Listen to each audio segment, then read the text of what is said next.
Hi, everybody. Welcome to the Sphere Home Loans Government Grants and Incentives for First Home Buyers. I'm Rachel. I'm from Sphere Home Loans. I've got Joe Carroll here today, also from Sphere. He's one of our star brokers. Good evening, everyone. How are you doing? John Pigeon had to send his apologies tonight. He has come down with a nasty flu, so we hope you feel better, John. We might kick right off. I'd like to start by acknowledging the traditional owners of the land in which we meet today. I would also like to pay my respects to the elders, both past and present. We have a jam-packed agenda tonight, government grants and incentives. I think this is one of the most confusing topics for first home buyers at the moment. Oh yeah, big time. Joe, you are on the ground every day talking to clients about these exact things. Tell me what you think people are finding most confusing.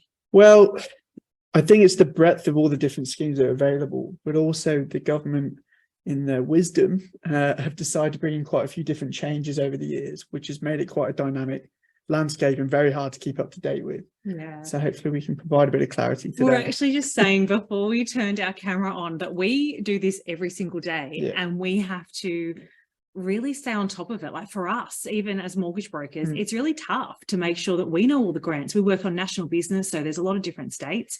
So we have to be quite up to date with our knowledge. So I cannot imagine what it's like to be a first home buyer trying to stay on top of all of this, and especially learning it for the first time. So we really hope that tonight we can give you some information to, I guess, for you to be a little bit more informed when you're out there talking about looking at government grants and what you're eligible for. So I think some of the big things is that I think some of the things that causes the most confusion is that there's state grants, and there's a few of those, and then we've got these national grants that come in, and there's a few different things like the Super Saver, but generally it's the state and what you're eligible for, and then the national grants, and that there's two different bodies that are looking after them, and there's different eligibility or criteria for both. So we're going to spend today going through all of the grants and incentives. So we're going to start with state, and then the stamp duty. We're going to go to national grants, and then we've got some really great scenarios that we've been doing over the past 12 months with layering those grants. So just to show you some real life examples of how people have used multiple grants and how they can be used all together. We're going to leave the chat open. So we've got some questions that have come in, but we're going to leave it open throughout the session. I think we've only got about 100 people on tonight. So feel free to ask questions as we go along, and we're happy to come back and answer any of those as we're going along. And there's no silly questions. There is no silly question, but this is definitely the time and place to ask all of those. So we're just going to start off with the first home buyer grants and assistance scheme. So the first home buyer grant, for those of you who don't know, is a cash grant that's paid, and this is at a state level, but this is only if you're building a new home or buying a home that hasn't been lived in before.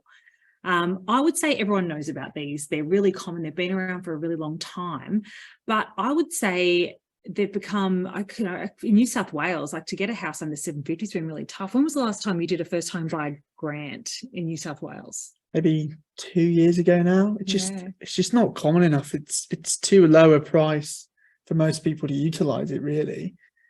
Something perhaps the government should have a look at, to be honest. I know the team is still doing a lot of first home buyer grants in Queensland. I think that just seems to be a really common place for first home buyers to be utilising the grant, as well as some of the stamp duty concessions. But the home buyer grant is, as you can see, New South Wales, it's $10,000. Queenslanders are a bit of the winner here, it's 15. Tassie's even bigger there. Now, for the ACT, since 2019, there hasn't been a first home buyers grant. So there is stamp duty concessions, which we'll go into next, but there's not actually a first home buyer grant. And now when they say brand new or substantially renovated, so you can either buy land and build, or you can buy a house that hasn't been lived in before, or they've got this test that says it's got to be substantially renovated. So generally that's a home that somebody has hugely renovated and then sold. I have not done a single property first home buyer grant for a substantially renovated home. No, have you? Never. No. Not one. I don't think anyone on the team has. No. So generally it's someone going and buying a block of land and building, or buying a brand new home. Now, as you can see, there's price caps on all of these, and you also have to be a first home buyer. Now, there's some little quirks in different states. And I would always say my advice here would always be to check with the Revenue Office for your state if you're eligible, if you're not quite sure. So if you're both first home buyers, you know you're going to be eligible. But there's some different quirks, like in Queensland, you know, if one of your, just say you're buying as a couple and one of you have owned a property before, but it's been an investment property and you haven't lived in it, you potentially could still get the first home buyer grant. So it's just best to always check if you're not quite sure. Ask it's a 15 grand phone call, potentially. Yeah. So just ask the question and see what they say. You don't ask, you don't get. Yeah. But again, I think most people are across the first home buyer grants, but that's what they are. Moving on, it's the stamp duty concessions. So this is commonly referred to as the first home buyer assistance scheme. So when people say the first home buyer assistance rather than first home buyer grant, they're talking about the stamp duty concession. So as you can see, it's different throughout every state. So Queensland, it's up to 500,000. That you would pay no stamp duty. New South Wales at 650, and then it's a sliding scale between 650 and 800. So I think for 700, it might be $10,000, where if you weren't a first home buyer, it's about 30. So you still get a big saving, but if you're buying up to 650, it's zero. ACT is a little bit different. As always. They have a salary cap. So it's not about the price of the property. It's about how much you, and if you're partnered, how much you and your partner earn together. So that actually changed this year. It went up from 160 to 170 as a couple. But if you have children, that goes up slightly. So obviously, like, South Australia is nil. They've only got the first home buyers. So there's no stamp duty concession there for South Australia. And Victoria, the stamp duty concession, I find people struggle unless they're in regional Victoria to get that grant. Big time. Yeah. Yeah. So the first home buyer grant and the stamp duty concession, they can be used together, and they're both state-based. Now, there can be some quirks for this, but sometimes you can qualify for the first home buyer grant, so that, you know, the $10,000, but you're not necessarily eligible for the stamp duty concession. So that might be if you've owned a property before that's an investment, you might qualify for the first home buyer's grant, but not the stamp duty concession. But again, if you or your partner have owned a property before that you haven't lived in and you just want to check, it's the Revenue Office that you would check to see if you're eligible. I had a quirky one last year and I would have said no, that they weren't eligible. Oh, that's right. Yeah, it was a couple and they weren't living together. So they had different properties, but they were going to buy a house to live together. They were going to get married and move into this house together. So I considered that to be de facto. But at the time they were applying, they'd never lived together. And he had never had a property before. She'd had an investment property previously. And my initial thought was, you are not going to get a stamp duty concession. But I did tell them, as I always say, just check with Revenue.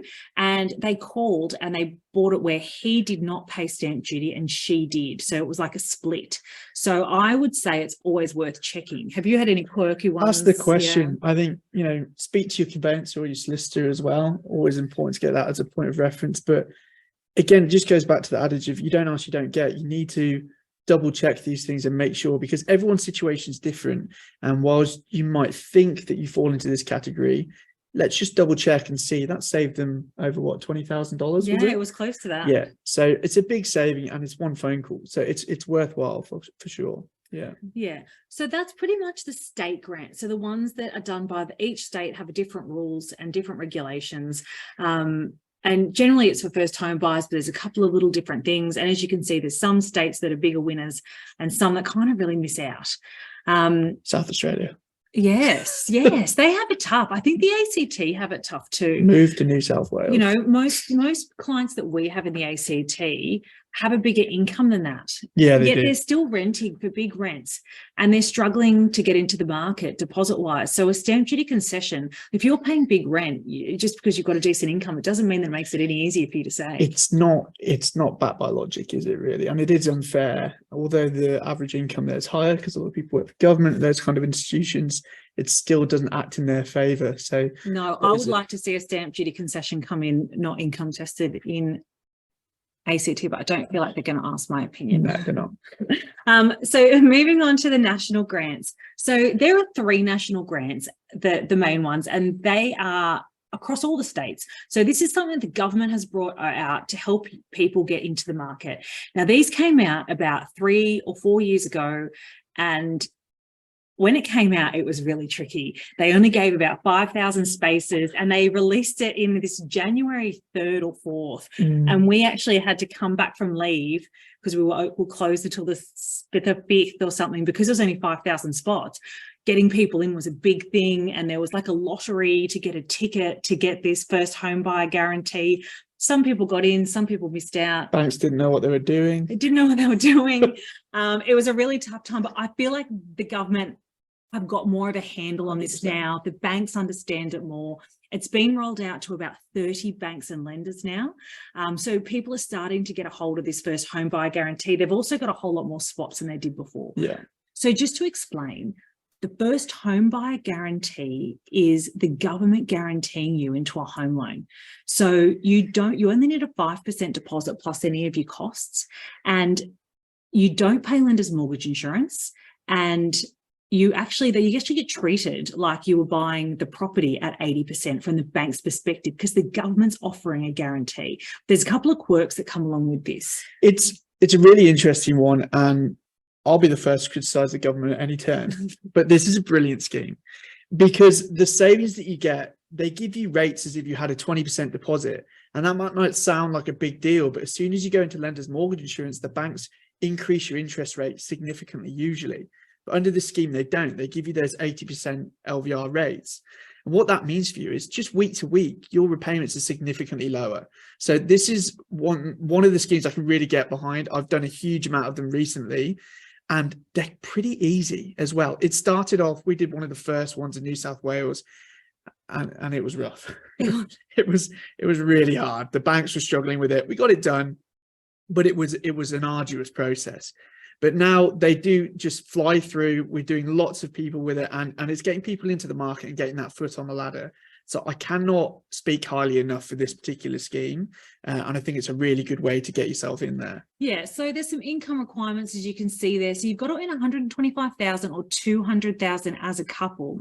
And here's something that we had clients held up with last year. From July 1, you need your notice of assessment. So, if you're applying right now, you need your notice of assessment for 2022, but from the 1st of July, which a lot of people are going to be applying then, you need your 2023 notice of assessment, not your group certificate. So you actually have to go and do your tax and get like that receipt back from the government. There is a plus to that though. There is. I've got one at the moment. It's really interesting.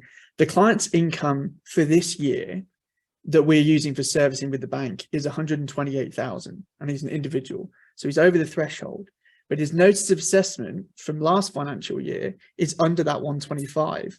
So I can still get him onto the scheme because we're using that notice of assessment.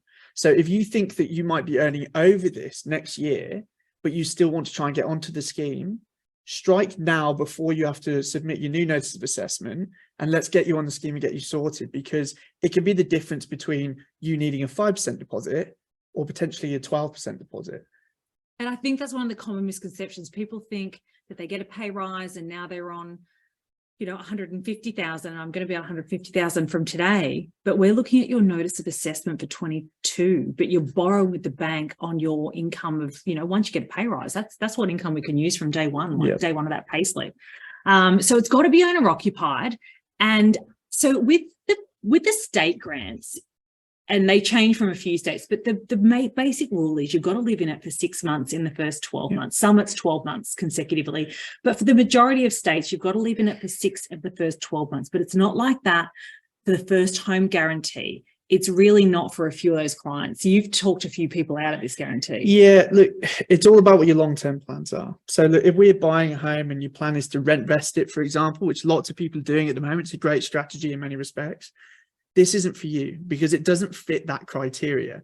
What you might look at is you might buy it as an owner occupied, and then many years down the line, that might change into an investment. And that way it might be okay because we might have released the guarantor of the government by that point.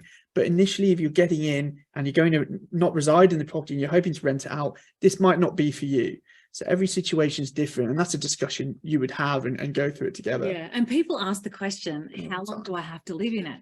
But it's an unascertainable amount of time because you must live in that property while that guarantee is in place. And that guarantee can't be released until from the government's perspective, until it's 80%. So you've got to be able to refinance at 80% of the value. Now, if you're a certain industry professional and you don't pay mortgage insurance at 90%, or maybe you could refinance at 90%, you might be able to refinance and get the government off. But the blanket rule is until that guarantee is released, you cannot rent that property out, and that could be years, just depending on how the market goes. Yeah, I mean, we had one, they were really fortunate, it was 18 months, but they saw a boom in the market. So, and that's important to note as well, it's not a case of you paying the loan down on its own, it's the loan being paid down and the value of the property going up, hopefully, as well. So, and that's something you would ascertain through evaluation. Yeah, so you've got to have 5% deposit, and 3% of that has to be genuinely saved with some banks. But you've got to understand, this guarantee isn't a guarantee that the government's giving you. The guarantee has a certain amount of places, and all those places are going out to different banks. So you don't have to just meet the government's requirements. You've got to meet the particular banks that have these guarantees lending criteria. That's right. So even though we might say, well, you're in the need a 5% deposit, there might be a genuinely saved. The particular bank that has that guarantee might have a different criteria. Some of the banks that hold these spots have different things where they don't take casual income under 12 months, but some banks do.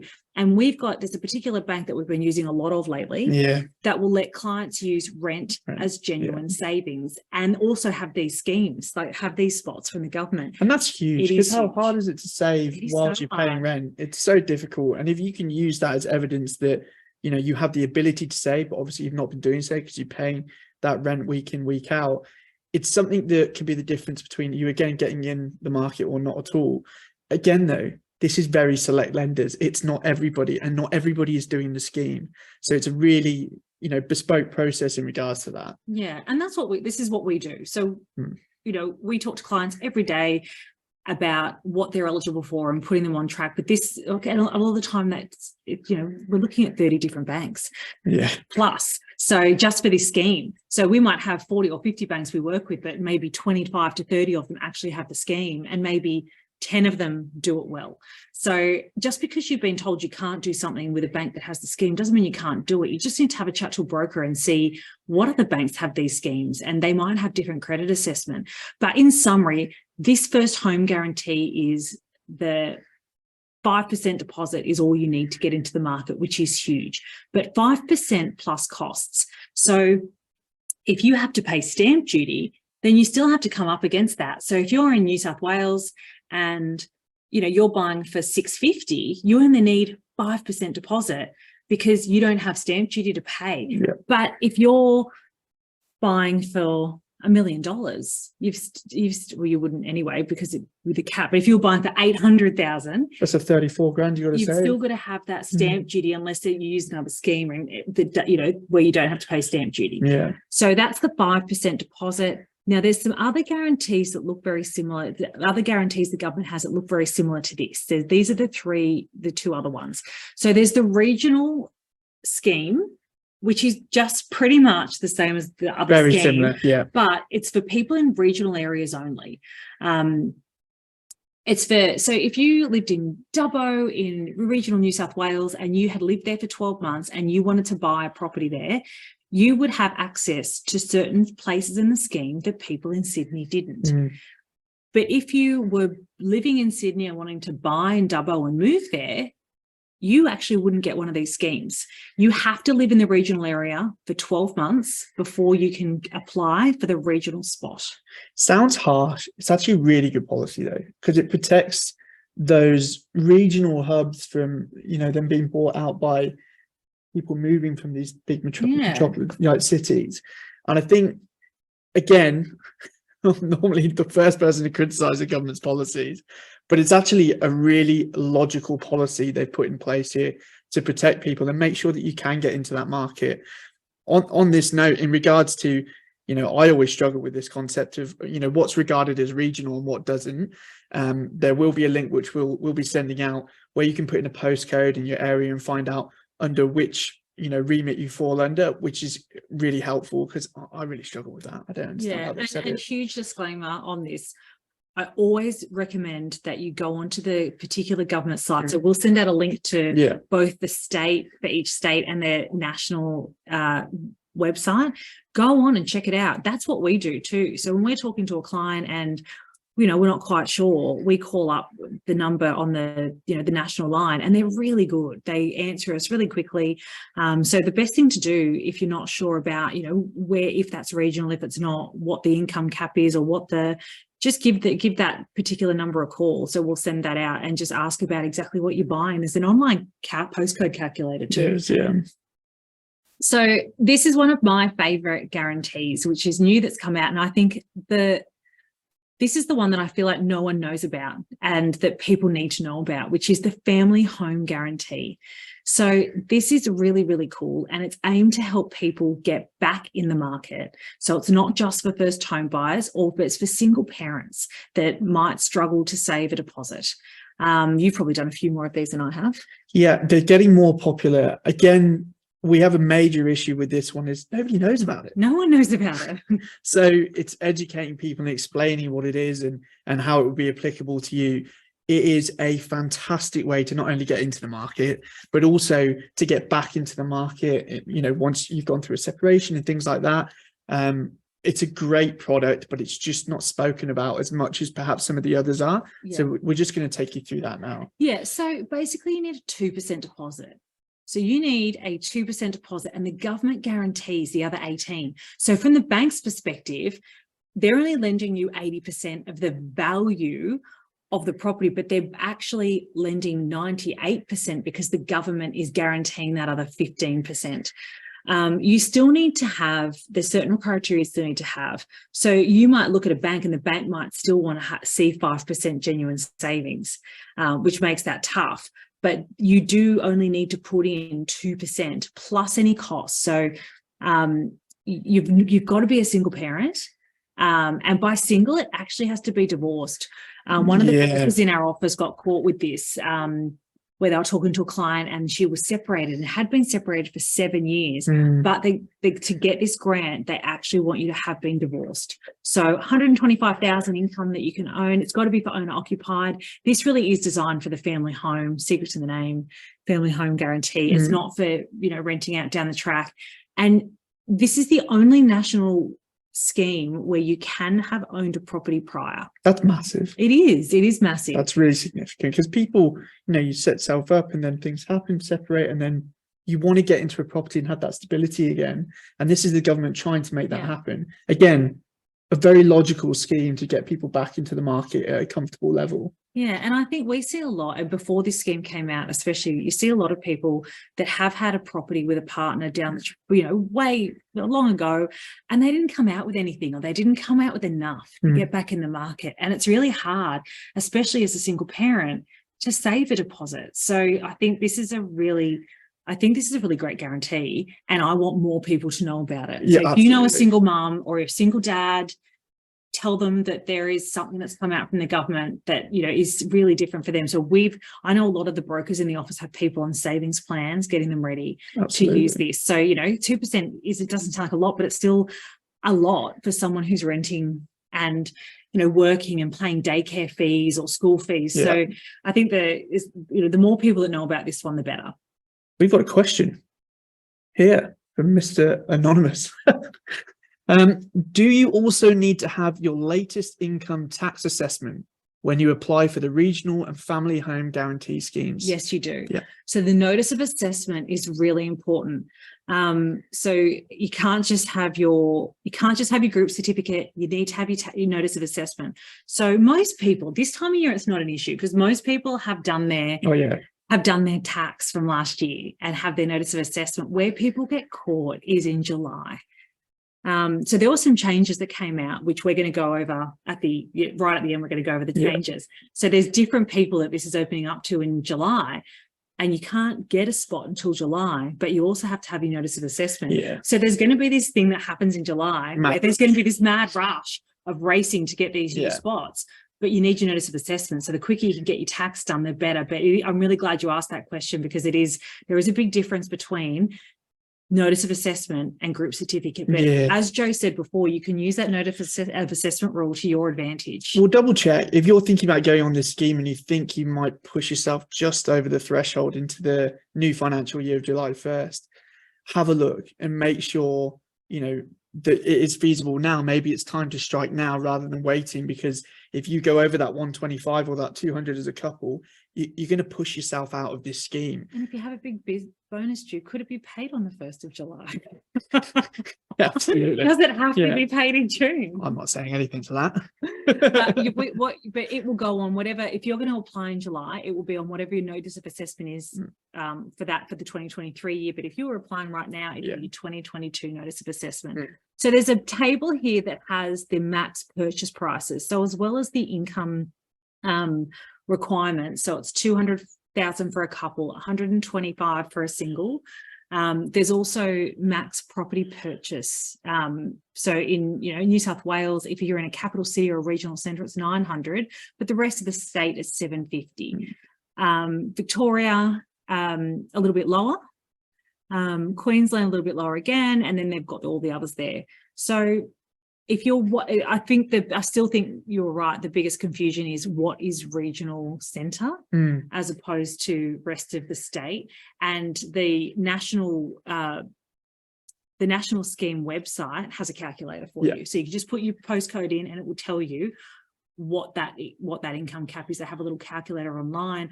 Or anyone who's on this webinar, I'm going to give you an email at the end, which is hello@spherehomeloans.com.au. Everyone can just book in a 10-minute check with one of our team. You might be lucky enough to get Joe, and you'll have 10 minutes of talking to a broker and just say, look, this is where I live, this is what I earn.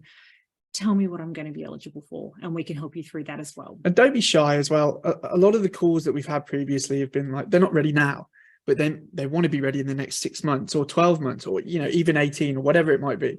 So don't be shy if you don't think you're quite ready yet, but you want to reach out and get an idea of what your plan is going to be moving forward. That's what we're here for. We're here to answer questions, simple things like giving you your borrowing capacity, which often sort of dictates the conversation as to, well, I want to buy at this point. So where does my income need to be, and what deposit do I need to have, and what scheme would I be eligible for accordingly? Yeah, there's just another question that's popped up on the income for these the national schemes. And I thought there'd be a lot of questions about these, because these national schemes are the ones people are most confused about. So would it be based on gross income or net income, including deductions? So it is basically on the notice of assessment. So if I earned $100,000 this year, but I had $10,000 in deductions and my taxable income was $90,000, that is what my taxable income comes back at my notice of assessment. So it's whatever's on your notice of assessment, not the group certificate. So your group certificate would have a gross payment on it, but your notice of assessment, your taxable income that the government assesses, has your gross income minus deductions. So really that's a bonus as well, being when they use the notice of assessment, as annoying as it is that you have to have done your tax to get it, that might make it work for you. That might be the thing that scrapes you under the line. They're really firm on that too. Oh, yes. There is no, we've called up with a few that have been no wiggle room. 1,000 off. No. There is no wiggle room on that income. So I hope that explains a little bit more about the national guarantees. And again, these national guarantees can be used in conjunction with any of the state ones as well. If you were using just on those national guarantees, so it's really like, in essence, it's really like a parental guarantee, but you're using the government instead of your parents. So if you used a parental guarantee, you would have pretty much the same thing. So if you didn't qualify for one of these, you've still got the option to use a parental guarantee, and then you can still layer that parental guarantee. You wouldn't get the national scheme because you're using your parents as a guarantee, but you can still get the first home buyers grant, the stamp duty concession. The concept's the same. And do a family guarantee. So this government guarantee or the national scheme is really just like a parental guarantee, but the government's guaranteeing you instead of your parents. And it's not for life. They're not on there. They're not guaranteeing it for life. It's to the point where you can release them at that 80%, as we spoke about. The rates are great. It's a good opportunity to get your foot in the door, your foot on the ladder. It really is. Actually, I wanted to tell you something. One of the brokers in the office had an appointment that she wanted me to share on this session at this time, and it's just come up to me. So she had a client that they were buying for $1 million. and they thought they were going to get this the first home buyer guarantee. They had their 5% saved, and they thought they would do it in $1 million. They could not get in their area for the 900. It was in Sydney, and their parents actually did the parental guarantee for them, but it was just, they didn't know about parental guarantees at all. And they came to us for this national scheme, and then their parents were in on the appointment. And then when they found out they weren't going to qualify because they just went over, their parents said, well, you said it was like a parental guarantee. Yeah. Explain to me. They didn't know what a parental guarantee was. So it's really similar to a parental guarantee, but the government is guaranteeing you in. But yeah, sometimes the property cap out means that you may not be eligible. Yeah, and that's when we'd explore those other options. 100%. And there is other options. Now, this one is the new one that came in this year.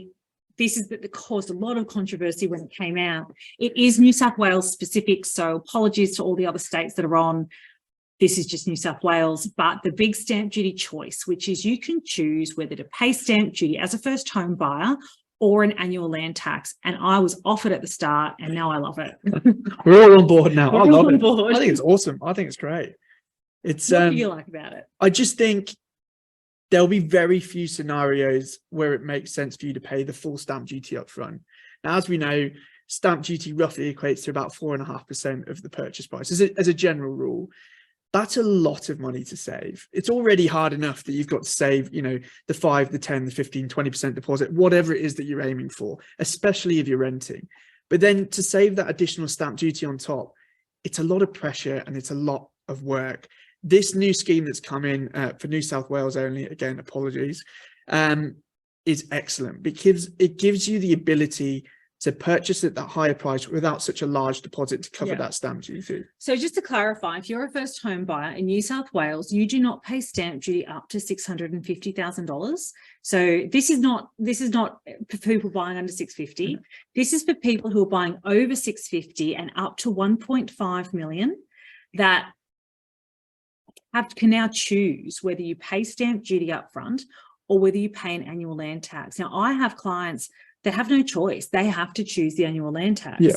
But then I've also got clients who have the cash there to get in and pay stamp duty, but they know they're going to save money by not putting that cash down. Yeah. So I put this example in, which is a lot of people get 90% no mortgage insurance loans. Like a lot of people in different professions, you can buy and have a 10% deposit. And this is a really common thing where people who do qualify for the 90% no mortgage insurance want what they can get with the 10% deposit. So accountants, professionals, medical professionals, there's a whole range of careers. So $1 million property, they would need $100,000 deposit, and up until this year they also needed to have $45,000 in costs, and $40,000 of that was just stamp duty, which is huge to have. Now you can get in still with a 5% deposit, but a lot of people at this level, because mortgage insurance is so big, are trying to get in with that 10% no mortgage insurance.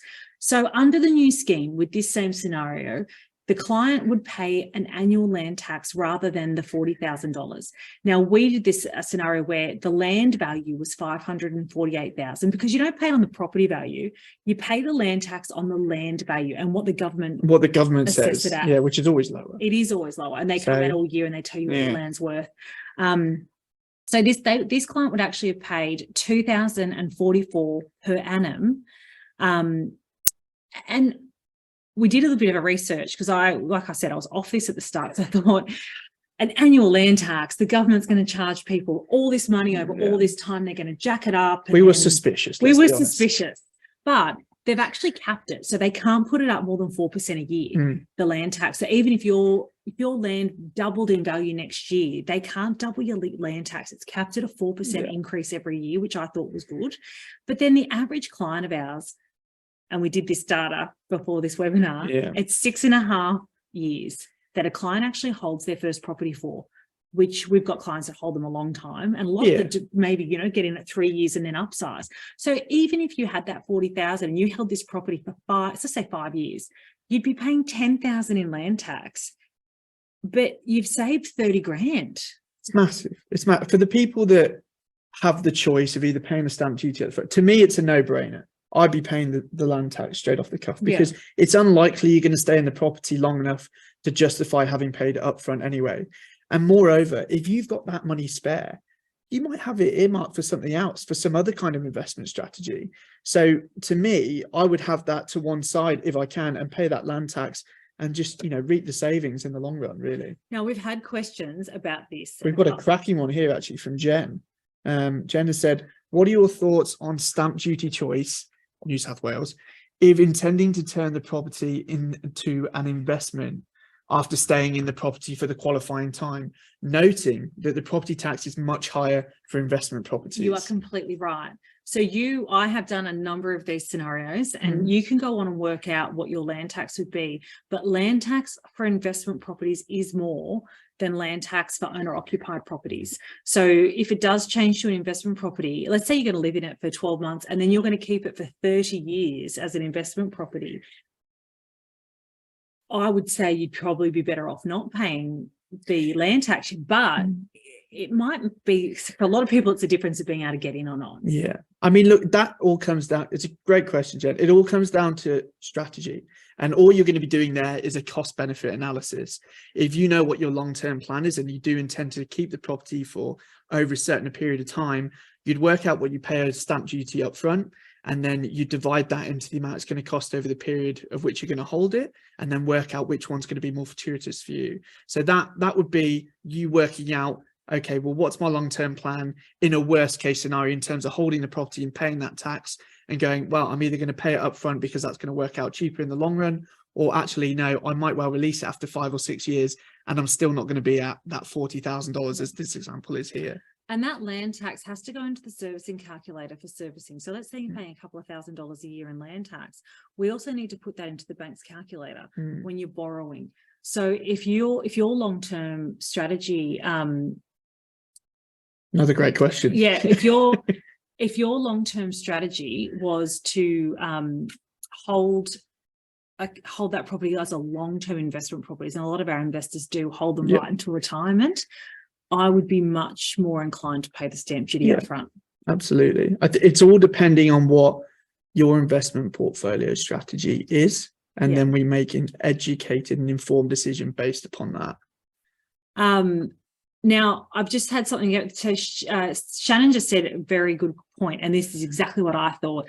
The land value in Shannon's area went up 200,000 this year, and this is what I was off at the start until I did a little webinar myself. I went on and learnt about it from State Revenue and found out that they have capped the land tax, that it can only go up 4% each year. So, and I think they're only protected while it's an owner-occupied. I don't think they've put that protection onto investment, but double check, there's a calculator online that you can go in and just add it up. But with that, if your property did go up in $200,000 the next year, your land tax wouldn't go up more than 4%. And that's why I was so off it at the start. Until I learned that 4% rule, I was completely off this, because I've seen blocks of land triple in value over 10 years. 10 years, yeah. And the growth has been exponential, especially in the post-COVID years. So it would have been quite frightening. You're absolutely right to ask that question, Shannon. But I think this 4% cap really does kind of protect you in that. It does.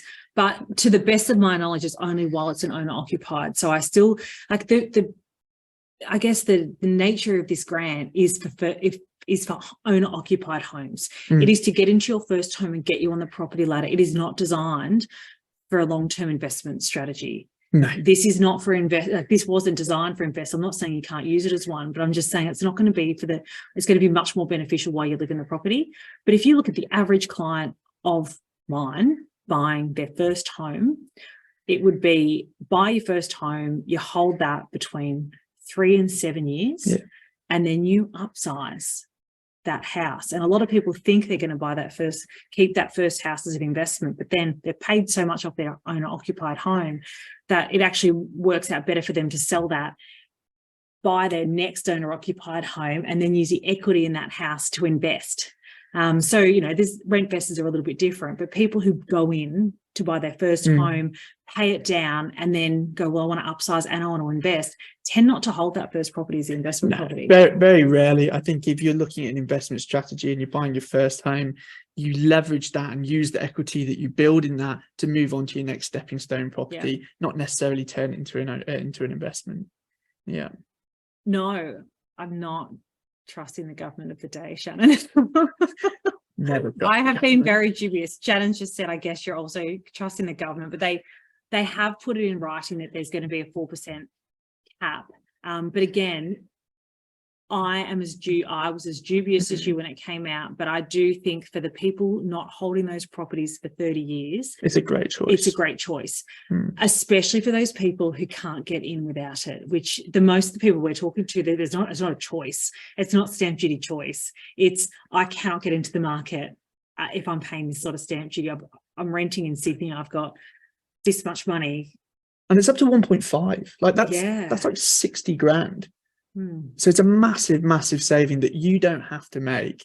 And 60 grand, that's a long time's worth of, the annual land tax to get up to that 60. So yeah, I think it's great. And a couple of things to note, the land tax doesn't stay with the property. So let's say you buy that.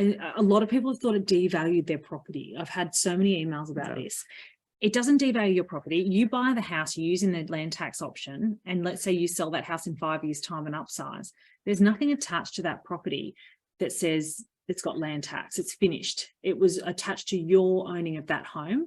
And then when you go and buy something else, you pay full freight in stamp duty. You've only got one bite of the cherry. But if you had paid stamp duty up front, you still would just pay it again anyway. So, if you're doing a house and then upsizing, you're going to still save a lot of money. If you save, even if it's under 10 years, you're saving a lot of money. I wish this was in place when I bought. That's for sure. You paid a lot of stamp duty, and that is the average. I don't want to talk about it. Now. It hurt. It hurt. It hurt. Jen wrote, also worth noting that the stamp duty choice is being scrapped by Labor in July. I haven't seen that. Is that confirmed? It's not confirmed. I know that it's in the works, and there's a lot of contention about it because there's been quite a few arguments that it might have been a ploy for votes and whatnot. So I don't know whether it's been fully confirmed. And the other point of that is it has to pass through the two houses. Also, when it comes to anything like this, there is a lead time from when it can be removed. So that time that can stretch all the way up to January for next year, or possibly even the new financial year. Yes, but I would wait until it gets passed. And if it does pass, I'm assuming there'll be something else that would come out. Yeah, it's an interesting point. Or they might up the stamp duty. Yeah, and it has been suggested that they may even look to introduce this in general as a choice for everyone eventually, because the government don't like these huge influxes of stamp duties, big lumps of cash coming in, but would rather continuous guaranteed amounts, which enables them to budget better, we would hope. So let's wait and see what happens with that. I'll be very intrigued to see. Absolutely. Yeah, but for now, you've got that stamp duty choice. If you're buying over $650 in New South Wales, you've got the choice, and happy to do those numbers with you to work it out if, whatever scenario you're working. What happens if the title of the property becomes an investment property? You can log it. So once you've met the requirements of time, it can be an investment property, but then it changes that the land tax is there. It's based on an investment property. And that, as Jen said, it's higher. So you can, when you go onto the calculator, you can go into the calculator online and work out what it would be as an owner occupied and what it would be as an investment, and see the difference. You'd also have to inform the government that it's become an investment property as well. Yeah. And a lot of our investor clients pay land tax every year because they're holding a number of land tax. They're holding a number of investment properties, and they've paid stamp duty all on those, but because they've got more than a certain amount of property in the state that's investment, they pay land tax on their portfolio. So land tax is a common thing for a lot of people. They're just introducing it instead of this stamp duty. Yeah, that's right.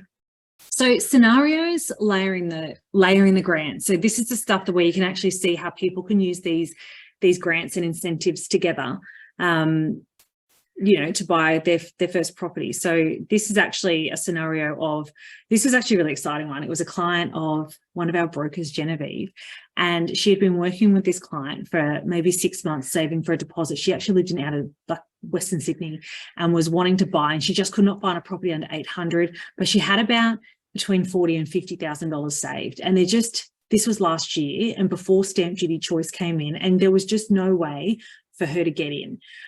She knew she was going to be able to get, she wasn't able to get the first home buyer assistance scheme because the stamp duty one, because that cuts out, at 700,000, it's really cut out for her. So if she was buying under 650, she wouldn't have had to pay stamp duty, but she could not get into the market under 800.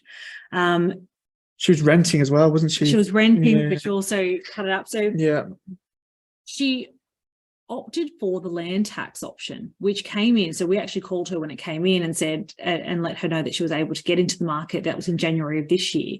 So she could use this first home guarantee, which means she didn't pay that $30,000 in lender's mortgage insurance. Because when you're buying up at that 850 level and you've got a 5% deposit, you still have to pay, before this first home buyer guarantee came in, you still had to pay 5% mortgage, you still had to pay the mortgage insurance, which was about 3%. So you needed to have, at the point where we were talking to her last year, stamp duty, the deposit, and then mortgage insurance. So stamp duty was, like I said, it's about 34 maybe. 34. Mortgage insurance was 29, and then she had to have the 5% deposit, and she only had the 5% deposit. So once she realized she'd get the first home guarantee and then the land tax option came in, she was able to get into the market with 47,500. So that's all that she contributed to an 850 purchase. But as you can see, now she's paying an annual land tax of 2,050. And that's something we have to take into account for borrowing. So she's got to pay another $2,000 a year in land tax, which very well could go up if her only 4% a year, but it can go up. And then the first home guarantee means she's got to live in it for the whole time that guarantee is in place. But for her, that was a massive win, and it was someone who wouldn't have been able to get into the market without these guarantees. Well, she just couldn't save anymore. It was just so hard with paying rent, but then also trying to save. I'm sure it's a common problem amongst a lot of people, especially if you're living in, areas such as Sydney or, Victoria, wherever it might be. It's so hard to put that money aside. We all know cost of living is going up and everything else. So having this opportunity to avoid that additional cost up front, income's great, but being able to avoid that upfront cost was massive, and it made the difference. Yeah. And I think the biggest, people talk about not, when you're buying a house, not borrowing too much. And I really agree with that. You don't want to overcommit yourself. But for this particular client, she was paying as much in rent as her mortgage repayments were. And that is so common in Sydney. And I think what we see people battle with all the time is the ability to get in, not through their income, but through their deposit. So, you can see how these two schemes together have been laid to really change. They changed the funds that she needed to get into a house by $60,000.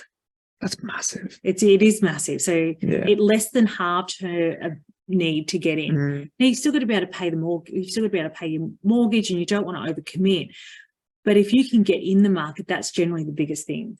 I think so. Look, there's two very different things of what the bank is saying you can afford and what you feel comfortable with. And that's always a discussion that we have with every client, because we never want to put you in a position to be a slave to your mortgage. We want you to have the lifestyle that you want, whilst also having the home that you want. And that's really, really important. But, in this circumstance, it wasn't a case of that. The serviceability was there. She could service the loan. It was just that deposit position. Yeah. And it's just so hard to get to that point. Yeah. So land tax for New South Wales, the choice, and the first home guarantee scheme, which was obviously the national. So this is what we call the hat trick. The trifecta. It doesn't happen very often, but this is where you can get the three government incentives and layer them all together. So this is a couple buying in regional Queensland. They had a very limited deposit. They had $30,000. Another factor that came into play for them was that only 15,000 of their deposit was genuinely saved. The rest of it was gifted. So that was that sort of took some lenders out of the equation for them. But they were building a property in Queensland. And like I said, they had about $30,000. So they qualified for the first home buyer assistance scheme in Queensland, which means they don't pay stamp duty. That was a big saving for them. That was about $15,000. The regional first home buyer guarantee. So just like the other first home guarantee, like the government's guaranteeing you, but they got one of the regional places, which means they didn't pay lenders mortgage insurance. And had a lower rate. Because if they had a mortgage insurance, their rate might have been a percent higher. Yeah, it could be a percent higher at 95% than at 80%. And then the first home buyers grant, so they got the $15,000 as well. This was huge. So it was $44,000 in savings across the 3 grants. And that is a lot when you think about a $500,000 purchase price. Absolutely. I mean, on the note of the money that was gifted to them, obviously that can't be necessarily considered as genuine savings. So what we had a look at doing was using rent in lieu of that. So the rent that they've paid, we use as evidence as their ability to make those savings moving forward, because obviously they're not going to be paying rent once they're in their own occupied home. But really important to note here, not every lender does this, and not every lender will accept that. So you have to be really careful to make sure you're going with the right lender that not only does the scheme, but accepts the conditions under which the policy of which you're looking for. Really significant. Yeah. And I wouldn't be worried about, like, if you have to use a particular bank because they offer a particular quirk in their policy, I wouldn't be worried about that as the client. Our job as mortgage brokers is to negotiate the rate wherever we put you. And a lot of the time when we're negotiating that rate with the bank, they don't know we have to go there for some particular reason. We're going onto their pricing portal, and we're comparing them with all the other different banks, and we're showing them what other offers we can get, and they're coming back with a great rate. But they don't know that, hey, we actually need to use you because you've got this spot in the scheme and you take rent as genuine savings and you'll take 6 months casual income. They don't know that when we're negotiating. So if for some particular reason your broker comes back to you and say, look, you've got a choice of 2 lenders, I wouldn't get disheartened about that. It's just about your broker's still going to be able to negotiate a great rate there. And we're not going to tell them. We're not going to tell them. So that's, I mean, this is the client, they actually keeping 5,000 out, but they had $25,000 in, and they bought a brand new house at 500,000. The next one is somebody, this is my favorite guarantee. Someone that actually we got into using the family home guarantee. So this was, a single mom working full time. She had a 10-year-old child. She was renting, and it was really hard for her to save, even though she earns 115 grand a year. That's a really strong income, but she'd saved $22,000. And without this guarantee, without these 2 guarantees, she just wouldn't have gotten in the market. So the 2 guarantees she used was the family home guarantee, which is that one you only need the 2% deposit. She earned under that cap of 125,000 just, which was excellent for her. Again, that goes on her notice assessment. So she maybe got a bonus this year, and we were using the notice assessment last year. That wouldn't come into play. I actually think we were using more income than what the notice assessment, but her notice assessment was 115. So that's the government guarantee there. And then she also was a New South Wales first home buyer, so she didn't pay stamp duty because it was under $650. So she's not paying a land tax. She pays no stamp duty. So if we just pop back to this one in Queensland, because they got the stamp duty concession, they have to live in that property for 6 months in the stamp duty.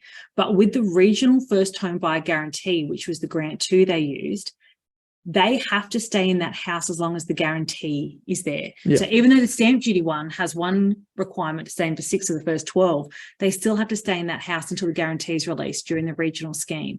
So as with this one, you've got the first home buyer assistance scheme where she only has to live in that house for 6 months in the first 12 months, but she's got the family home guarantee, which means she's got to stay in that house as long as the guarantee is in place. Now, the family home guarantee, generally, people aren't rent vesting. They're buying this house for the family home. Stability. The stability. Yeah, and this is exactly what it's for. This sort of thing is the reason this guarantee came into place. And whether we love the government or not, I feel like this is really helpful, and single parents are really going to benefit from this. Like I said, no one knows about it. Never just get back in there. Like sometimes things don't go to plan, and you've got to restart again, and it gives you that opportunity to do so. And I think, again, it's backed by logic. People understand that it's really difficult to get to that point, especially if you're renting again and there's that huge expense. You know, obviously we know how expensive childcare can be as well. This gives you that opportunity to get back in with such a small deposit. And again, the rates are still really aggressive. We're not talking like really expensive interest rates, like it was a low doc loan or something like that. They're really decent rates that you're going to be able to repay, and it's giving you that chance to just get your foot back in that door. Yeah, so that's the third scenario there. Now, finally, I just want to go over some recent changes. So you might have heard in the news, it was only about 2 weeks ago. Yeah, 2 weeks, yeah. They've come out and said there's some changes to these national grants. So not the state grants, but the national grants, and they're going to be in place from July. But again, if you're going to apply in July, you need your notice of assessment. So you no longer need to be a de facto couple to use this national scheme. So if Joe and I were both first home buyers and we wanted to buy a property together and we had 2.5% each and we wanted to stick that together and buy a house, and a lot of people are doing this now, it's the only way they can get into the market. They can't do it as a single, but they're also not coupled. They can buy as friends or as siblings. So this is great. So you can buy with your brother or your friend. I've got a few of these actually. Yeah, you would. Quite a few siblings and definitely some friends as well, especially if you've got kind of a similar career path and at the same kind of stage, but you still want to get into the market and start to build that equity. This is a great option. And it's a really good change that they've made to the scheme, because it might enable you to buy for that little bit more. You can use those dual incomes that you otherwise might not have been able to do unless you had that de facto relationship. Now, remember, you still got to both live in it. Yes. So it's got to be an owner-occupied property for the time. So it's extended to people who've owned property before. This is huge. I've actually got a client that's also a friend that I cannot wait to get in July. He had a property in his 20s with a partner, and they separated. He came out with absolutely nothing, and he's been renting in Sydney ever since and has not been able to save up a lot of a deposit and was never eligible for anything. And I cannot wait for him to get back into the market. So there's a lot of people go, 10 years, that's a long time. There's a lot of people who owned property 10 years ago that are struggling to get back in the market. Put on their parents' property as well. We get quite a few people that put on their parents' property, and the parents put them on there to help them secure the loan originally, but it's not their property and they're not residing there anymore and they've not had it for 10 years. Well, this gives them that opportunity to get back in with that smaller deposit, because once you've had that gap and you've been renting for that period of time, the government have reclassified you essentially as a first-time home buyer, which makes you eligible for this again, which is great. Not the stamp duty concessions. No. Not the first home buyer grant. No. Just the national schemes. Yeah.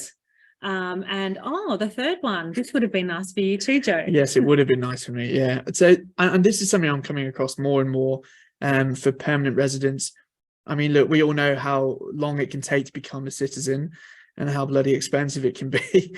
So this is fantastic new scheme. It means that you're available for permanent residents. They can still apply. And it's just making a big difference. We have quite a few people come through the permanent residents. And a lot of permanent residents. Yeah.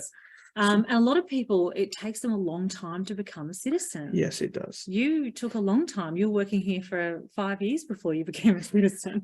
I've got it now though, so you can't get rid of me. Which is no, but I just think there's a lot of people who weren't going to be able to get these grants. There's 35,000 new spots coming out in July, and they were open to these people. So biggest thing is get your notice of assessment done. Book in for one of those chats. I did not put the email on here that I thought I was going to put on. That's right. I'll send it out. It's hello@spherehomeloans.com.au. If you email us and you can book straight in with just ask for an appointment with a broker. From this webinar, you get 10 minutes of just having a chat, and we can go over any of these grants that you're eligible for and talk about the state and national grants as well, because they are quite confusing. So it is nice to go over it. Now, I have had a few questions that got sent in before we started from when they registered for the webinar. So I just want to go through a few of those. Katie asks, are there any grants available for first home buyers, but that are buying for investment purposes? These first home buyer grants aren't for investors. Now, the stamp duty concession and the first home buyer grant, depending on your state, you have to live in it for 6 months in the first 12 months. So we have a lot of clients that would live in a property for a certain amount of time, and then it becomes an investment property, and they still get those grants, but not those first home guarantees. No. None of the ones where you only need the 5% deposit, just those state ones. Not until those guarantees are released anyway. Yeah. So we've also got a question here. It says, mainly interested about how to buy a property as a single parent who's a casual employee.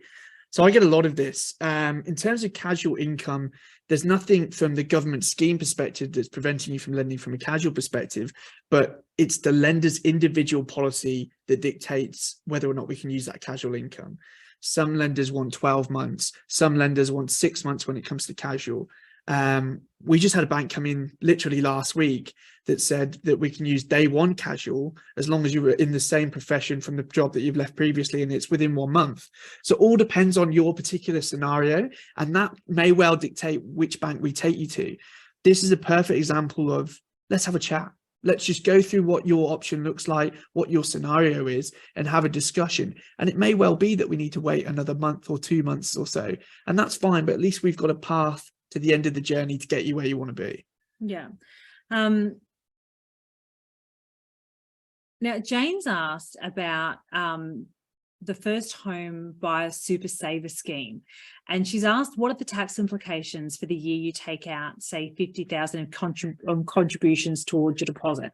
Now, we didn't go over this guarantee. It's kind of I guess it's not a grant, but it is an incentive. So the first home I always get first home super saver scheme. Say it 5 times fast. Is the one where you sort of make extra contributions to super, and you're saving for a home in a tax effective environment. Now, I would check with your accountant about this one, and I always check. We would never quote what the tax implications are for this, but in the cases that I've had where people have taken the money out for a deposit, as long as they've had that as scheme approved as they're buying, I've never seen anyone have any tax implications of taking it out, as long as they're doing it within the rules of the scheme. So I feel like there's a helpline about the super saver scheme. Super saver scheme. They also give you a letter of determination from the ATO when you take it out, and that can be used as evidence as well. I really rate this. I think it's a great way to save. I think, if like some people really struggle with saving behavior and that kind of thing, this is a really efficient way of doing it, and it basically forces you to do it. So I think it's a really good thing to look into if you're struggling with that kind of control and whatnot. Yeah. And one other question has been asked, which is information about Canberra and guarantor loans. So I'm assuming if you're talking about the guarantor loans, I'm guessing you're talking about the parental guarantee, or so if it's a parental guarantee loan, if you do, whether it be the government guarantee or a parental guarantee, if you're in the ACT, the only thing is you're still going to get the stamp duty concession if you earn under a certain amount. The threshold, so if you earn under the threshold, you will have that scheme. And if you want to get the government guarantee with the 5%, you will still qualify for that. And you can use those two together if you're under the 170,000 as a couple. But again, if you were to qualify for the first home buyer guarantee under 200,000 income, it does as a couple. Yeah, you wouldn't necessarily you wouldn't get the stamp duty concession because that's 170,000. Yeah. So you'd have to earn $170,000 in the ACT to qualify for both. And I imagine there's going to be a few people in the ACT that are going to qualify for the government guarantee, the national one, but not the stamp duty, because their income will be over 170. But if you're talking about parental guarantees, regardless, you could do a parental guarantee anywhere, because that's your parents helping you. And then you would still get the stamp duty concession if your joint income was under 170,000. Yeah, I just literally last week just had one formally approved. It's a guarantor loan. Parents resided in the ACT, and that's where the guarantor property was. They bought in Victoria. So, it doesn't matter where your property you're buying is relative to where the guarantor property is, as long as there's sufficient equity there, which is something that we would check for you. That's no problem at all. We do a lot of parental guarantees, actually. We do a lot of parental guarantees, but I have noticed that since this first home buyer guarantee has come out, we are doing less, because people are opting to use the government as the guarantee if they qualify, rather than their parents. I think most of the parental guarantee loans I've seen in the office, in the past 6 months have been people buying over that 900 mark. Yeah, definitely. Which is really common. Yeah, very common. So I feel like that just about wraps up our government guarantee webinar. There's no more questions there. If you do have any questions that you didn't get answered today, please reach out to the team. hello@spherehomeloans.com.au. We are going to send out an email with a list of the references for you to do your own fact checking, both at state and government resources. We're also going to send out our email as well. So please reach out if you've got any questions.